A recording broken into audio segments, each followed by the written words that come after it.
자, 지금 대한민국 공직사회는 우병우 민정수석 관련된 것 때문에 시끌시끌합니다. 감찰은 시작됐습니다만 감찰 유출 논란이 있습니다. 이 자체가 감찰 대상이라는 비판까지 나오고 있는데요. 자, 지금 보시는 것은 이석수 특별감찰관이 오늘 오후 5시 사무실에서 퇴근한 모습인데 그동안 잘 등장하지 않았었잖아요. 네. 사실 저게 특별감찰이 시작되는 것조차도 잘 몰랐었는데 이제 언론에 알려지게 되면서 감찰 사실이 알려졌는데 이제 결과가 나와야 되니까 한 달간의 시한이 있기 때문에 23일 정도에 첫 번째 결과가 나올 것으로 봤는데 네. 그 검찰의 어떤 그 내용이 별로 없었나 봅니다. 별로 실효성이 없다 보니까 결국은 이제 검찰에 우리가 더 이상 팔 수가 없으니 검찰에서 대신 좀 수사를 해 주십시오라고 대검에 이제 수사 의뢰를 하게 됩니다.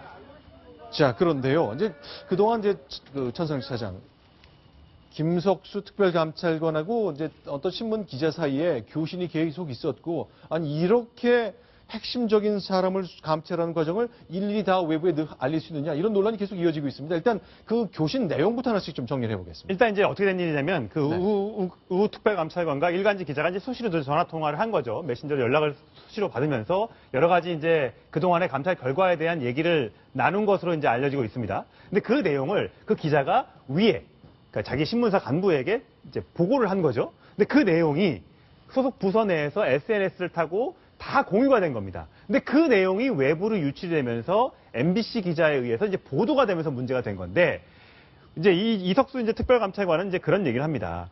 다음 주부터 이제 본인과 가족한테 소명하라고 할 건데, 이게 뭐 감찰 대상이 되냐? 이런 식으로 버틸 수도 있다. 이렇게 되면 우리가 처리할 수 있는 일이 없으니까, 이렇게 되면 우리도 뭔 수를 내야 되지 않겠느냐? 그럼 우리도 검찰에 얘기를 하면 되지 않겠느냐? 뭐 이런 식으로 그동안의 어떤 대응 방안에 대해서도 기자와 얘기를 했다는 것들이 전부 이제 보도가 된 거죠. 네. 자, 그런데 내용을 보면요. 뭐 기자가 취재하느라고 질문했을 때 이렇게 답하는 것 자체가 문제가 될 것 같지는 않아 보입니다만 일단 감찰 대상이 뭐와 뭐라는 걸 설명을 좀 했군요. 예, 그러니까 이제 오늘 대검에 수사 의뢰를 한 건 이제 크게 두 가지입니다. 네. 아들의 군보직 논란과 관련해 직권남용 혐의가 있고, 그 다음에 이 우수석의 가족기업 정강에 대해서는 횡령 혐의로 이제 수사를 의뢰한 건데, 거기 보면 지금 보고 있는 것은 아들 운전병인 인사랑 정강이다.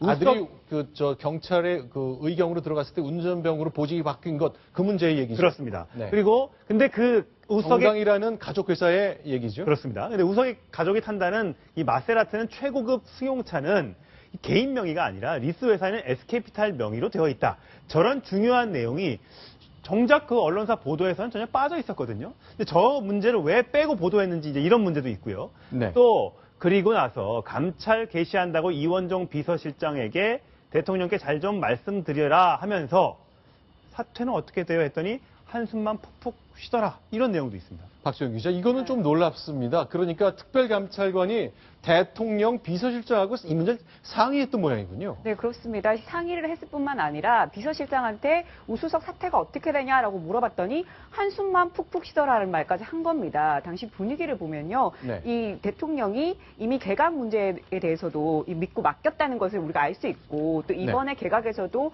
우수석이 유임이 되지 않았습니까? 그런 걸 보면 대통령이 이 우수석을 어떻게 생각하는지가 지금 모든 사람이 알 수 있을 정도로 신임이 굉장히 크다는 걸 알 수 있는데 그 상황 때문에 아마 지금 이렇게 이원종 비서실장도 답을 한 게 아니냐. 그래서 한숨을 쉰 게 아니냐. 이런 유추까지 가능한 상황입니다. 자, 시청자 여러분께 좀 정리를 좀 해드려야 되겠습니다. 이석수 특별감찰관과 이원종 청와대 비서실장 사이의 대화를 도대체 세상에 어떻게 알게 됐느냐. 그거죠. 이석수 특별감찰관이 한 신문기자와 통화를 했고 그 대화 내용을 정리한 것을 위에 데스크한테 보고했고 그것이 유출됐다는 거기 때문에 이게 100% 저희가 확인됐다고 할 수는 없지만 굉장히 진실에 근접했다고 볼 만한 이유는 되는 것 같습니다. 박정원 국장 어떻습니까? 네. 이거 이원종 대통령 비서실장이 한숨만 푹푹 쉬었다. 이건 무슨 의미로 봐야 될까요? 자, 그러니까 이석수 특별감찰관으로서는 법이 허용하는 범위에서 최대한 철저하게 수사를 해서 말하자면 우병우 수석을 사퇴시키는 수순까지 가려고 하는데 지금 그 전에 사실은 스스로 알아서 거취를 정리해주면 특별감찰관으로서는 굳이 이러한 부담스러운 일을 하지 않아도 일이 정리가 되는데 네. 지금 그런 의미에서 개시할 테니까 알아서 사퇴를 하든지 이렇게 좀 정리를 해달라라는 취지로 말하자면 이원종 실장에게 물론 네. 감찰 개시 사실은 대통령에게 보고하게 돼 있습니다. 그러니까 네. 법상 대통령에게 보고 절차로서 비서실장 통해서 보고를 받는 거지만 네. 결국은 이러한 사실을 통해서 전하려고 하는 메시지에 대해서 비서실장이 한숨을 쉬었다. 그 얘기는 네. 스스로가 거취를 정리할 자세가 지금 박 대통령도 네. 사퇴시킬 의사가 없고 본인도 물러날 의사가 없으니 어쩌면 좋으냐라는 말로 들릴 만한 한숨.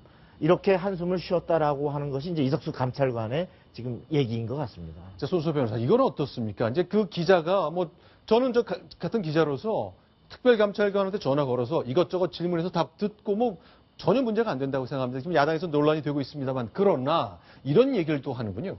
네, 그렇습니다. 이제 결국은 해당 언론사의 그 기자가 먼저 이제 오히려 이석수 네. 특별감찰관에게 제안을 했다고 하는 건데요. 네. 그 내용 자체가 우수석 관련된 우수석 가족들의 부동산 관련된 자료가 있다. 네. 그 자료를 보내주겠다라고 이야기를 했다고 합니다. 하지만 네. 여기에 대해서는 이석수 감찰관이 이제 특별감찰관이 그걸 거절했다고 하는데요. 네. 서로 이제 내통까지 하는 걸로 돼서는 안 된다. 그러면서 이 부분도 굉장히 좀 의미가 좀 있는 것 같습니다. 힘없는 놈이 기술을 쓰면 대칭이 당한다. 조금 시간을 보자라고 하면서 일단은 그 해당 언론사 기자의 그런 자료 제공에 대해서는 일단은 거절하고 받지 않은 것으로 드러나고 있습니다. 자, 그러면 일단 사실 이거 받으면 문제가 되나요? 사실 어떻습니까? 받는 것 자체가 문제되지 않을 것 같습니다. 일단은 네. 여러 제보를 받아서 감찰에 활용하는 것이기 때문에 문제가 되지 않겠습니다만, 하지만 그 사실 자체가 이제 특별감찰관 법에서 규정하고 있는 감찰 대상인지 여부도 또 따져봐야 되거든요. 그래서 네. 어떤 그런 자료인지를 지금 보지 못한 상태이기 때문에 문제가 되는지 여부를 확실히 판단하기는 어렵겠습니다만, 감찰 대상이라고 한다면은 그런 감찰 대상으로 해당되는 그런 사안에 정보를 입수하는 것 자체가 불법이라고 보기는 어렵겠죠. 하지만 만에 하나 어떤 그 정보를 서로 주고받은 그런 정황이 있다고 한다면은 그로 인한 그런 비난 가능성을 완전히 피하기는 어려울 수도 있을 것 같습니다. 자, 그런데 지금 논란이 좀 번지고 있습니다. 일단 특별감찰관이 기자의 취재에 응했던 것, 또 자료를 줄 테니 이것도 더 해봐라 하는 거에 있어서 거절한 거, 전 크게 문제가 되지 않는다고 봅니다만, 현재로서 법 위반 논란이 좀 있잖아요. 야당에서는요, 아니, 근데 이게 왜 공개가 됐지? 혹시 이거 우병우 민정수석이라는 실세를 감찰한 사람 흔들기 아니야? 라면서 문제 제기를 하고 있습니다. 들어보겠습니다. 우병우 수석을 감찰하는 특별감찰관마저 흔드는 음모가 있는 게 아닌가 생각이 됐습니다. SNS 대화 내용의 유출 경위도 이상합니다. 도청이 아니면 해킹을 의심할 수밖에 없는 정황입니다. 특별감찰관마저 무력화시킨다면 특검을 할 수밖에 없다는 점을 다시 한번 강조하고자 합니다. 박수원 부국장, 이거 어떻습니까? 이제 이게 유출이 됐다고 보는 건데, 이제 지금 야당 얘기를 들어보면 청와대가 해킹했거나 도청을 했거나 그 가능성을 얘기하는 거거든요. 실제 그렇다고 보십니까?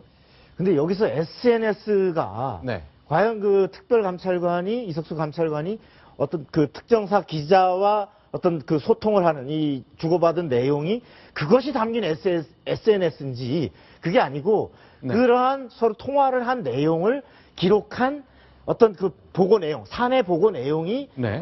어떤 과정을 통해서 내부적으로 정보가 공유되는 과정에서의 그것이 사내 SNS가 유출된 건지를 볼 때 네. MBC의 보도는 마치 그 특별감찰관과 그 어떤 특정사 기자가 통화한 내용의 네. SNS가 유출된 것처럼 보도되지만 네. 지금 사후에 또 MBC가 또 이렇게 수정된 보도를 했지 않습니까? 네. 보고 내용이었다 이렇게 네. 얘기를 들으면 결국 후자라고 볼 때 당초에 그 특별감찰관 본인이 SNS로 이런 정보를 유출했다 이거는 사실 가능성이 높지 않아 보이는데 네. 그럼에도 불구하고 지금 현재 그 야당으로서는 네. 어떻게 이런 통화 내용이 소록소록 대화록에 가깝게 네. 다 유출이 되느냐. 네. 그 기자와의 통화 내용이 유출되느냐. 이것은 어떤 도청이든 꼭 SNS든 전화 도청이든 네. 그것이 SNS든 뭔가의 이 공권력이 우병우 수석을 보호하기 위해서 어떤 특별감찰관을 흔드는 네. 이런 공작이 있는 거 아니냐 이런 의혹을 제기함으로써 실제 여부와 관계없이 우병우 수석에 대한 압박, 사퇴 압박을 극대화하는 이러한 지금 그 전략인 것 같습니다. 자, 일단 내용을 보면요. 이제 특별감찰관이 굉장히 허탈해하고 있습니다. 경찰을 통해서 정보를 얻고 싶어도 민정수석이 워낙 세니까 경찰이 꼼짝도 하지 않고 있다라고 말하거든요. 자, 이제 검찰에 이제 그 고소 고발 조치를 했기 때문에 수사 의뢰를 했기 때문에 이제 검찰에게 공이 넘어갔습니다. 과연 검찰은 이 사안 정확하게 다룰 수 있을지 이것도 계속 지켜보겠습니다.